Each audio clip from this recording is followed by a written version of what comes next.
Hi, I'm Ted Venema, and in this video we're going to look a little bit more at the anatomy and physiology, how we hear, what's behind the scenes of hearing. When you look at these two words, anatomy and physiology, they're not just all mumbo-jumbo. Anatomy is kind of the form, and physiology is how it works, the function. Let's take a closer look at the roads of the ear, the outer, the middle, and the inner ears. We'll describe the purposes and how each one works in very general terms. What the heck? Let's look at it. Here's your outer ear.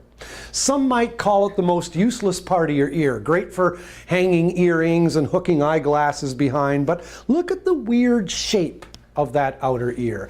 Put your fingers on your outer ear and feel the ridges. And you've got this outer ear canal that's about 1 inch long or 2.5 centimeters in length. All of that is there for a reason. Is it really the largest and most useless part of the ear? Well, it's called a quarter wave resonator, and in plain language it means that the length of that ear canal and the shape of the ear resonate like a wine glass at Christmas.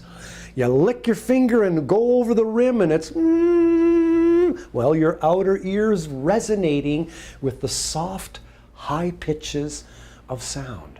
And in speech, those are the high-pitched consonants. And so this yellow here is showing the added resonance of that outer or middle ear, or I should say of that outer ear canal. You can see that 20 decibel lift, the natural gift being given just because of the shape of that ear. So that ear is literally married to speech. If we didn't speak, our ears would probably look like dogs' or cats' ears. But that shape of the ear and length of the canal are specifically there to resonate at high pitches. And in speech, the high pitches are those soft consonants.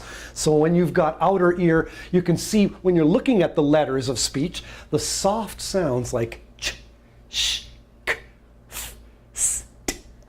those high-pitched sounds are softer, and that gift of that outer ear canal resonance adds to the audibility of the soft, high-pitched sounds of speech.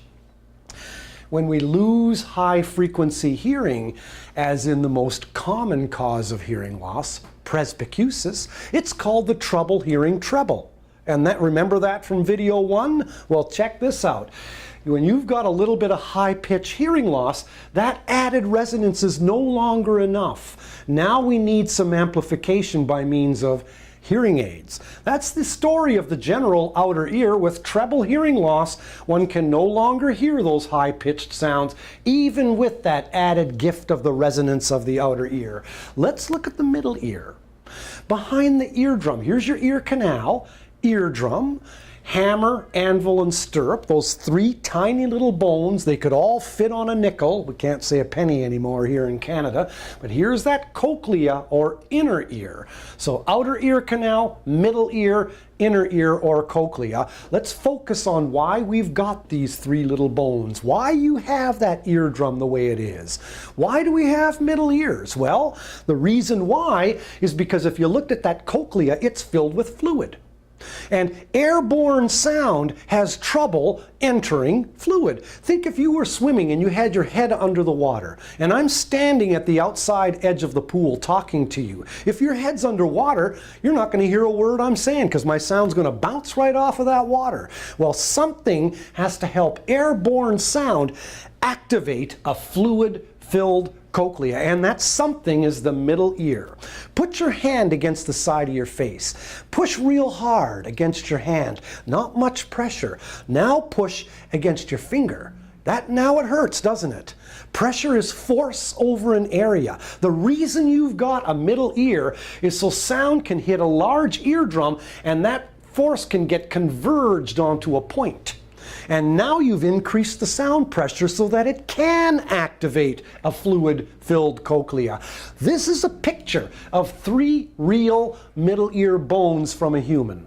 The hammer, the anvil, and the stirrup. Some call it the malleus, the incus, and the stapes. Well, Here's the large eardrum, here's the three little bones, and there's that tiny foot plate of that stirrup bone. So pressure or force over a big area is converged onto a small area, thus increasing the pressure of sound so it can activate the fluid-filled cochlea. Now let's go to that inner ear, because that's the center of the universe. And here we'll describe two types of hearing loss. If you've got outer ear pathology, wax or middle ear infection or some other middle ear disease, you're going to be blocking the conduction of sound, the passage of sound to that cochlea, okay? Because without the cochlea, you're as deaf as a post.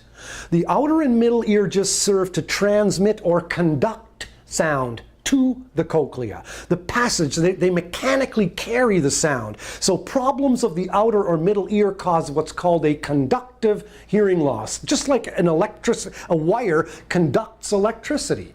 So some mechanical blockage of sound, that usually can be fixed by medicine. But inner ear sensory neural loss can't. Let's look at that cochlea more closely. Here's the cross-section of a cochlea. All black and white, but you can see solid bone and then these white areas filled with fluid. Well, I'm going to highlight it or draw it a little bit so it stands out more, okay? Here's a picture that I'm drawing of this picture, only I'm just kind of painting it a little brighter. Here's your cochlea. Remember, this whole thing is as big as the tip of your little finger. And it's solidly encased in bone. And that bone is this gray area. So the cochlea is literally a labyrinth or series of tunnels dug into the bone filled with fluid. Now look at the triangles. I'm going to draw you, let's go into the triangles a little more so we can see that. Here's one of those triangles, and focus on these little red cells right here. Those are called hair cells. Let's come on in deeper. Here's the hair cells, and if you can really squint, you might be able to see tiny little white filaments. Let's go closer. Those are the hairs on top of the hair cells. Remember, this whole organ, the whole cochlea, is as big as the tip of your little finger. So when we're looking at hair cells, we are talking T for tiny. Here's hair cells that are normal and in a normal hearing person. You've got two sets of hair cells. One set of hair cells sends info to the brain. That's called the inner hair cells. Another set of hair cells takes info from the brain. Those are called outer hair cells. Sometimes I call this the US side of the falls, and this would be the Canadian side of the falls, but nonetheless, look at the size of these hair cells compared to a hair on a head. Might be a brunette, might be a blonde, might be a redhead. Nonetheless, here's a typical human hair. There's a hair cell. And on top of the cell, don't forget, you've got about 100 hairs. So a hair cell would be underneath, and here's the hairs. We are talking tiny. Here's my buddy the bug. Here's blown up under an electron microscope. And in one of its claws, it's got a gear. And look at that gear closely. I'll bring it closer now. And on one of the teeth, nice bug, hey? On one of the teeth, you can see a little white dot. That dot is a hair cell. Bring it closer. There's the hair cell. And here's the hairs. Don't think that's one hair. That's actually 100 hairs clustered together, because the hair cell is no longer living. It's dead. But we are talking small. Medicine cannot go in and fix hair cells. This is a picture of normal, healthy hair cells from a normal hearing person.